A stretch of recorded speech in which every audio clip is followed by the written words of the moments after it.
My guest today is the founder of CEOx, an organization with a mission to elevate women into CEO and board roles. She is also a founding board member of Strengthening Central Oregon Political Action Committee and an inaugural member of the Women in STEAM group led by the Technology Association of Oregon. My guest is Luann Abrams. I'm Aidan Nepom, and this is the Changed Podcast.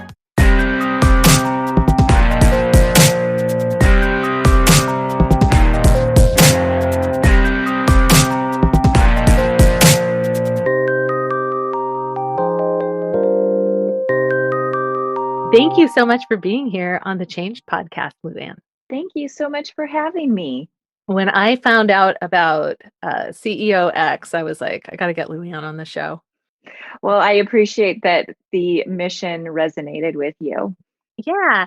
Well, just so the listeners know what we're talking about, will you tell us a little bit about CEOx?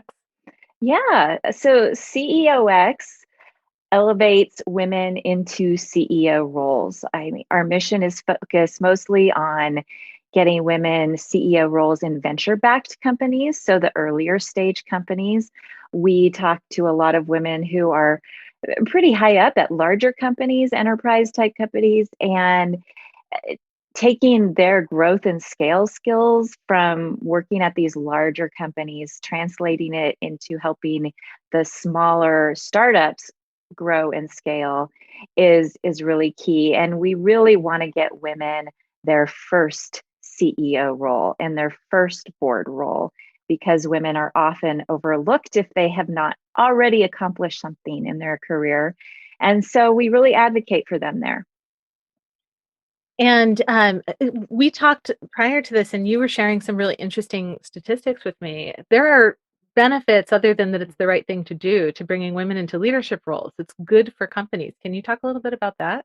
Oh my gosh, yes. So women-led companies grow faster. They generate more revenue. They use invested dollars to better effect. One statistic that I absolutely love is that they have happier employees. And, what would this world be like with a lot more happier employees out there? I think it's really impactful. So I really spend a lot of time talking to venture firms to let them know that the data is there, that having more diverse leadership, especially having women involved in their portfolio companies, means a better return for them. I think that's awesome. And but you haven't always done this. This isn't always what you've done. You've worn many hats, including 15 years in aerospace. Can you talk a little bit about that? Yeah, that was my first life. I have a degree in aerospace engineering, and most of that time I worked at a startup aircraft company. When I started there, we were working out of a double wide trailer. It grew that to over 600 people, exited to Cessna aircraft. And in that role, I was the last person to sign off on our airplanes on the engineering side. I had a designation from the FAA called a DER. And basically, I was able to sign off on behalf of the FAA. And it was, I did a lot of cool things, but it was an incredibly stressful job at the time. And after Cessna acquired us, they ultimately moved production to Kansas and Mexico. So I was not going to leave beautiful Bend, Oregon. And it was a great time for me to transition, have a little bit of time off. My oldest son was little, I don't know, maybe a year old at the time. And so being able to stay home with him a little bit and just do kind of project management side projects is what I did for a little while. So I'm super curious, as a person with a background in engineering and finance and now leadership, how do you feel about change just in general, this idea, the concept, the theme of the show, as it were? I would say that if you ask me just straight out, are you comfortable with change? I would say no. And yet, if I look at my life, it has just been really constant change. And I've just kind of rolled with it and not worried about it. I do think that I tell myself that, stability, especially when it's working at companies, stability is really a false sense that we give ourselves. There's so much that we can't control. And so letting go of that is a little bit is just what we have to do. So I guess I actually do deal with change relatively well, although on like a day-to-day basis, I am a sucker for a good routine and keeping things very simple and repetitive and calm. That's my MO. Can I ask what's your favorite routine? Uh, Drinking coffee first thing in the morning and reading before bed. And have those always been habits of yours, or is that something that you purposefully made part of your routine? Oh gosh, I would say those have been part of my life for as long as I can remember. I mean, I know I wasn't drinking coffee at age 10, but I don't know when that started. But yeah, coffee and a good book before bed for as long as I can remember. Sounds like a great habit to keep. I would not advocate change just for the sake of changing. Thank you. Thank you. Do you find that changes that come at you are harder to process, or it's the same amount of processing for changes that come at you versus changes that you are responsible for instigating? I tend to remain very calm when there are very surprising changes afoot, stressful situations like bleeding children or or accidents, or I am the person that people will see as very calm. Now on the inside I might be completely freaking out, but I manage to exude calm and be able to be pretty deliberate in going through what I need to do. I've been trying out a new segment on this show called I ask a bunch of rapid fire questions and you give me short answers. Oh boy. I don't have a better name for the segment. If you come up with one, please let me know and I'll see what I can do. So I'm just going to ask you questions. Okay. Just whatever comes to mind as quickly as possible. That's what you'll answer. So here we go. Rearrange the furniture or keep the furniture the same? Keep the furniture the same. One perfect sweater for the rest of your life, or a new exciting sweater every day for the rest of your life, but you never get to wear the same one twice? New exciting sweater. If you had to sacrifice one thing in order to get the most out of the rest of your days, what's the thing that you would be like, I got to get rid of this thing? And this thing would like make my life significantly better. Is that the idea here? I have no idea. Yeah. My life is pretty awesome. I'm not sure I would want to sacrifice too much because I don't think my life could get that much better, truth be told. But I mean, that's kind of a beautiful answer. Okay, I'll stick with that then. It's also kind of a hard question to answer. Like, some people I think would have a. Yeah, I mean, if you told me like I could work exactly 4 hours every day and travel to Hawaii 3 or 4 times a year, and my kids would grow up healthy and smart and happy.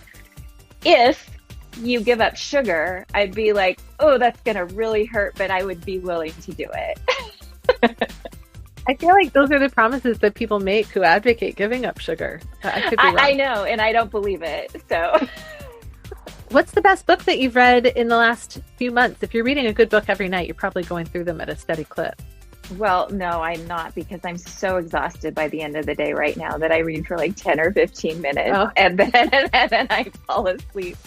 I just read Born a Crime by Trevor Noah, which was it was a surprising book to me because it wasn't funny. I mean, there's definitely funny parts in it, but it was expecting a comedic book.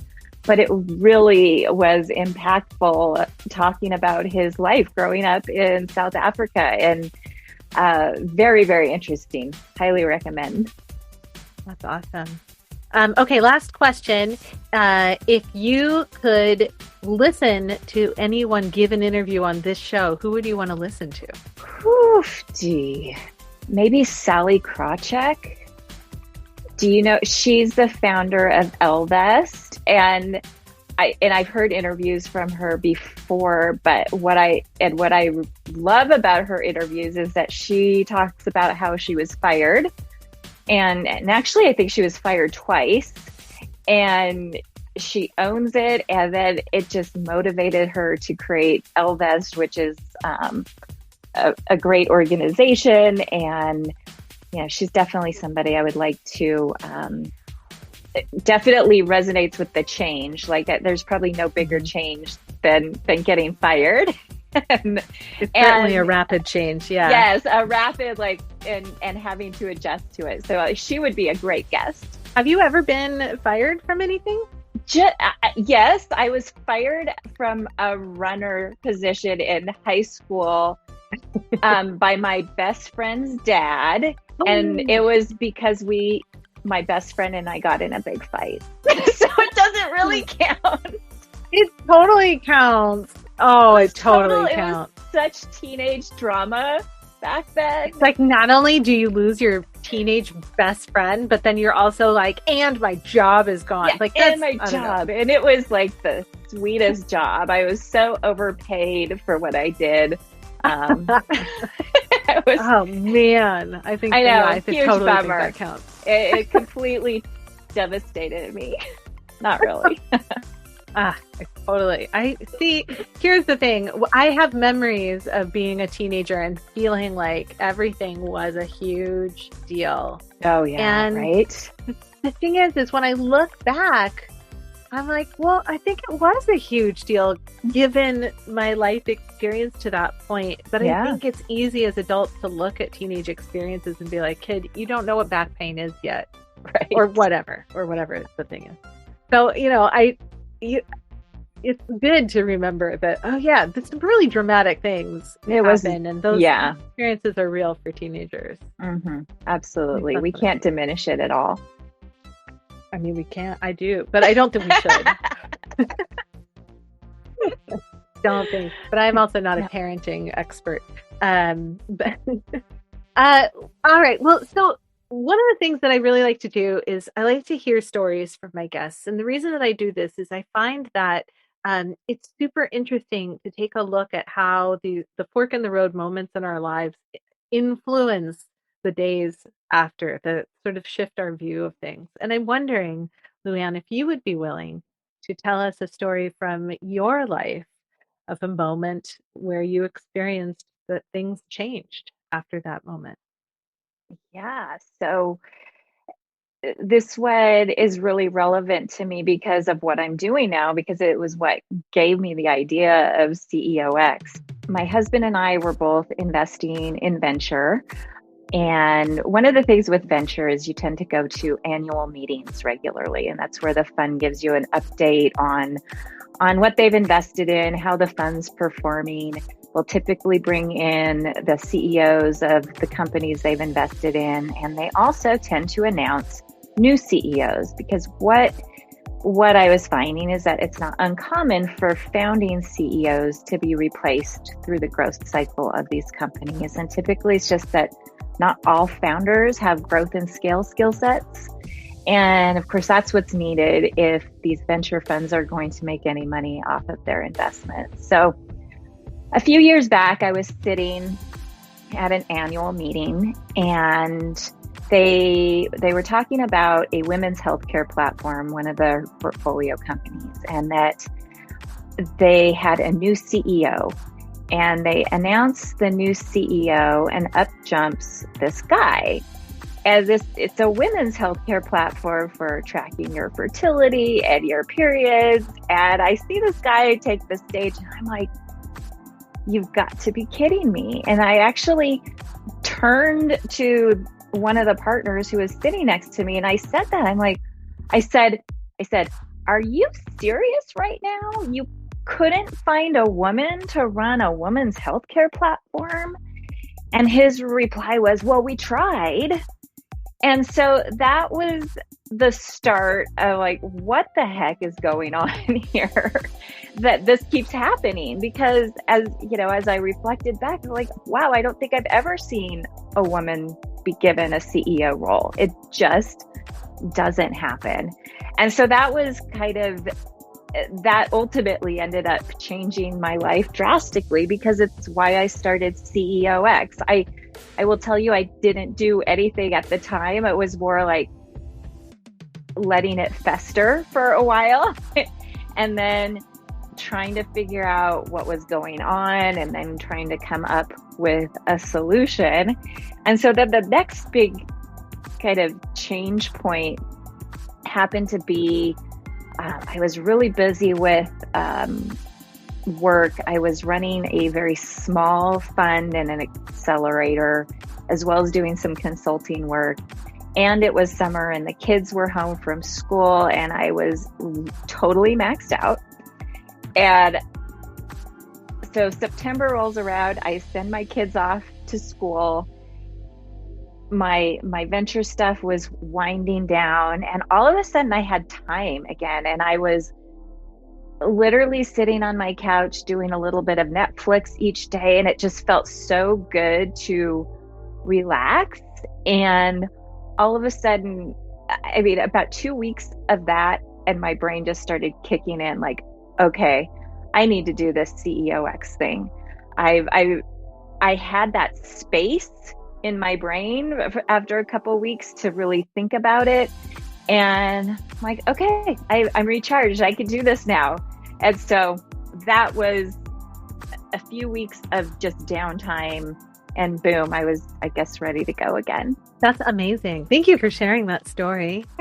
I can picture you there in the conference room at just this moment and turning to that person. Like my head, I was transported there. I can see it to that moment of like, what in the name of all that is holy in this particular company based on women's health would you not find a woman to run that company? That's bonkers. And I will give them credit. They really did try, but it's just that our systems of trying are so broken because we're really just going into our networks when this happens. And if that's all you're doing, you're not going to find diverse people. You're just going to find people that look like you and think like you and act like you. And the great part of diversity is that you start bringing on people that don't think like you, that think and bring their life experiences that are so different than your own, which means creating different solutions to problems that the same people would not have thought of. And that is the power of diversity. I totally agree. Having spent time working with companies on creating a place of belonging so that they could attract diverse hires, there's also the piece of the hiring puzzle, which is how do you get past your own habits when you hire? Your habits to reach out to people you know and say, oh, I'm hiring for this thing. You know, who do you know that would be a good fit? And that person looks and sounds exactly like you. And then they're going to look for somebody who looks and sounds just like you. So, you know, it makes a ton of sense that you would need to reach out for a resource to help you accomplish those goals. So I think that's really neat. The other thing that you said that I want to come to is that you had downtime that allowed you to really percolate on this idea where you were literally just relaxing. And I think that it's a really important thing to draw attention to, that we have this idea that the best ideas come from like, we're going to sit down and we're going to make time to brainstorm. And maybe we'll call in some brainstorming. People are going to brainstorm our brainstorming. We're going to really storm the brain. And I think, and what I hear in reality is from a lot of people, and myself included, it's in those moments when we're just doing something else that these ideas sort of show up unexpectedly, or they get fully fleshed out when we're not really purposefully paying attention. I think that's a super interesting thing. So I'm glad you mentioned that. Well, and I try and remind myself of that because right now I'm so in the weeds and working so hard and putting so much time into growing CEOx that I find myself working all weekend long. And, you know, I have to tell myself, stop, stop and have that downtime because you're likely to come up with some solutions that you're not going to if you're just your brain is just constantly focused on getting work done. Yeah. Do you have any ways that you actually successfully are able to stop yourself at this moment? Do you have any of those like, here's how to get your own attention so that you schedule some time? I'm asking for a me. Yes. Um, what I do is allow myself on the weekends in the morning only. If there's anything super pressing that I know I'm going to spin on, that I can work on that. And just for like 2 hours, and then I have to let it go, and I have to do all the things on the weekend, spend time with my family and do things around the house and call friends. That's one of the things I tend to not to do with this, because I talk on Zoom so much during the week Yeah. with calls, that I've been missing out on just having nice conversations with my friends. And so I try to do that. I'm not great. I'm not gonna lie. I'm not gonna be out here preaching like, oh, I'm so good at taking time off. And It's important I'm to not. notice though. I I'm mean, not. I really think that being honest about that is important because you're not alone. A lot of us recognize the value of downtime and recognize how important it is to really take care of ourselves. And at the same time, we get really excited about what we're doing and want to pour a bunch of energy in, but it's easy to hit that tipping point. And I'm always curious. Some people seem like they know before they tip over how to stop, and other people don't seem like they figured it out yet. I'm always curious about it. I think it's Yeah, helpful I to talk definitely about. think I know when I'm getting overloaded and I have to stop. It's when I look at my calendar for the day and start feeling that tightness in my chest of like, oh my God, I've got so much to do. It's like Mhm. that's when I know, okay, this weekend you've got to rest and refresh yourself. Yeah. I'm curious what you think would have happened if in that meeting they had announced that CEO as being a woman. Where do you think your life would be in this moment? Oh my gosh. That's such a funny I think I'd probably I don't think I would have started CEOx. I don't think it would have been I would have had that realization. And I don't think I would have then dug in on what was going on. Mhm. I've always been a very big advocate for women. I've worked in male dominated industries my entire career. So, you know, women's issues, gender equality issues have always been a big part. But I don't know if that moment had not happened, that it would have been a big enough drive to ignite me to start a company, because I can tell you I didn't really want to start a company. I don't feel that's in my nature. I don't I don't look at myself as a founder. I also, having worked with startups, I know how anything that can go wrong will go wrong. So I was Mhm. not coming into this with any rose-colored glasses. I was like, oh, this is going to be hard. And do I really, really want to do this? And I just fast forwarded 10 years from now, and I thought, I am going to be disappointed in myself if I didn't try this right now. So yeah, I think I would have just kept doing what I was doing. I have had some consulting projects I've asked to be doing other, and I would have probably just kept doing that, which Mhm. honestly would have been a lot less stressful. I would be living a life that was a little bit chiller, I think. But I don't think Yeah. it would have, at the end of the day, I'd be like, dang, I think maybe I helped somebody today. Yeah. It makes me think of, in the on the improv stage where I have spent many years, um, there's this thing that we tell beginning level improv students, which is, to follow their feet.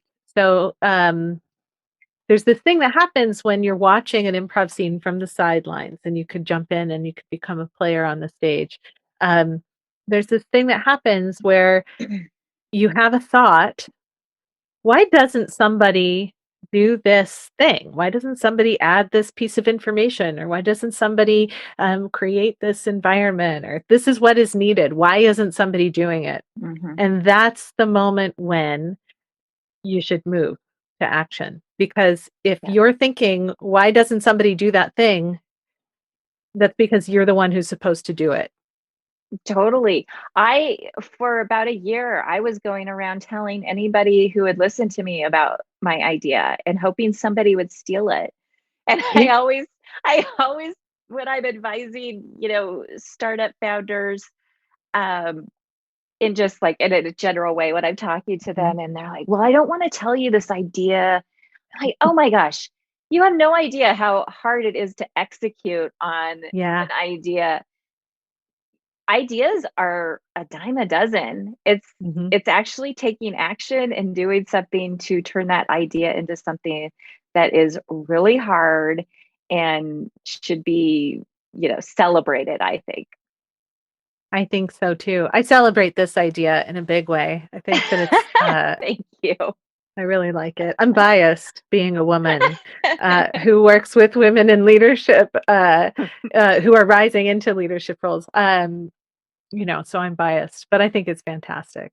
I'm glad that nobody stole the idea, that it's your idea, that you get to take and run with it. I'm sorry it's so much work. Oh But it gosh. sounds to me like it's such rewarding work that it's not that big of a drawback. Yeah, it really is. I have to just remind myself of the rewards, but just today I was on one of the roundtables that we host with, I think there are 8 or so of women, and God, I'm just surrounded by greatness here.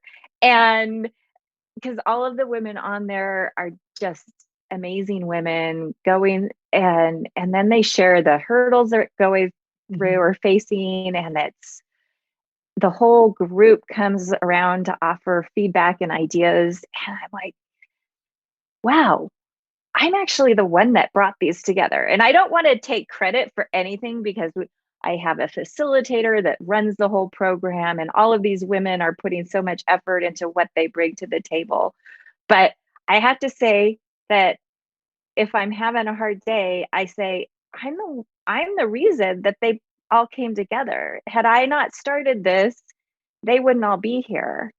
And those are the things that I really focus on as I'm, you know, trudging through when some of it feels like drudgery, right? It's like, I think I am making a difference.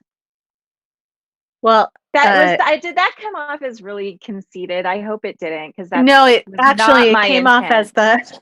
it was the opposite. I feel like Okay. there's this really interesting thing that people do where they try and sort of like hold back on saying the good things. But I personally Mhm. think that if you're bringing these women together and they're able to support each other as resources, in addition to finding placements, leading companies, um, then that's a beautiful thing. And you should be proud of that. Thank you. Thank you.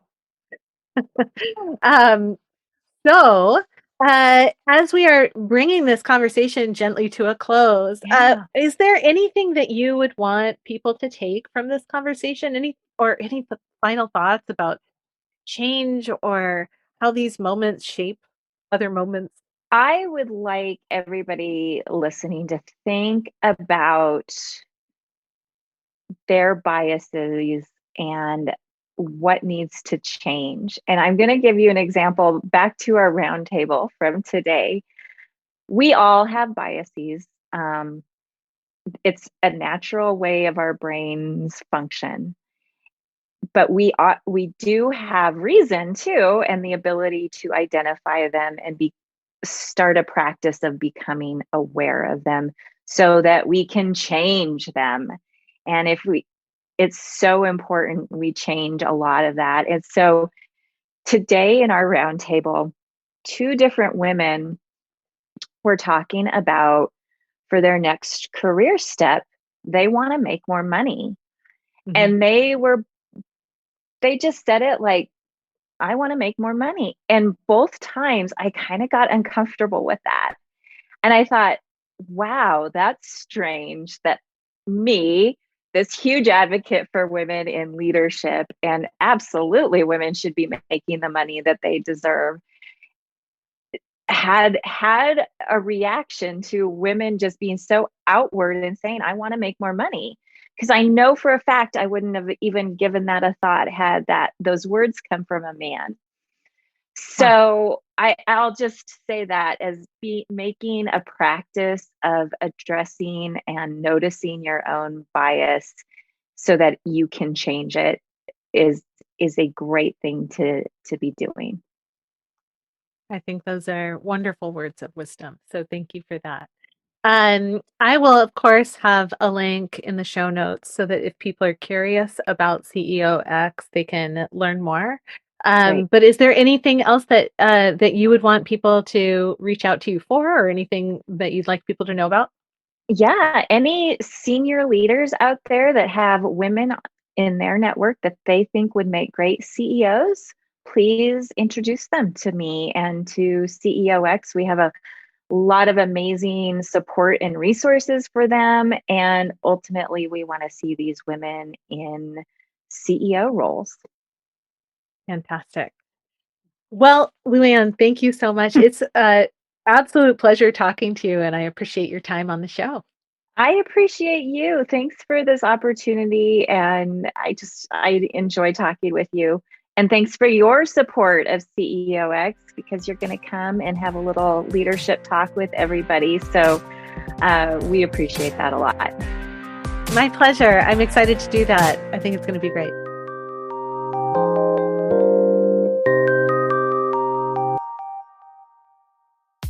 These days, it's not like we need a ton of reminders to check our biases. Or do we? But what exactly is the best way to go about doing that without being reminded from other people? Well, here's an exercise that my clients have found to be particularly helpful. And you can do this right now yourself. You're simply going to take stock of your go-to people. So what you're going to do is you're going to make a list of your top 3 go-to people. These are the people who you trust with important conversations. You go to them for their input, for their wisdom, and their feedback on the decisions that you make. Now, once you have that list, you're going to make another list of everything that they have in common and just see what you notice. Any surprises? Are there any particular gaps? And finally, if you were to add a 4th person to your go-to people list who brings a little diversity to the conversation, who might you go to? Who do you already know that has a different set of experiences, a different set of skills? Maybe their politics are different from yours. Maybe they look different in terms of age, race, gender, ability, you name it. Who's that person? And how might you deepen that relationship so that you can add them to your go-to people list? I want to thank Luann for coming and talking to us on the show. If you want to learn more about the mission of CEOx, visit thechangepodcast.com for the show notes to this episode, where there's always links, and more links to things that you're curious about. Special thanks go to my family for their love, support, and patience. To all of the amazing Changed Podcast Patreon page members, who I couldn't do this without. Art of Change Skills for Life, and Patreon member producer, Dr. Rick Kirshner. Thank you for listening to the Changed Podcast. I'm Ada Nepom, and I wish you the kind of experiences in life you're excited to tell stories about.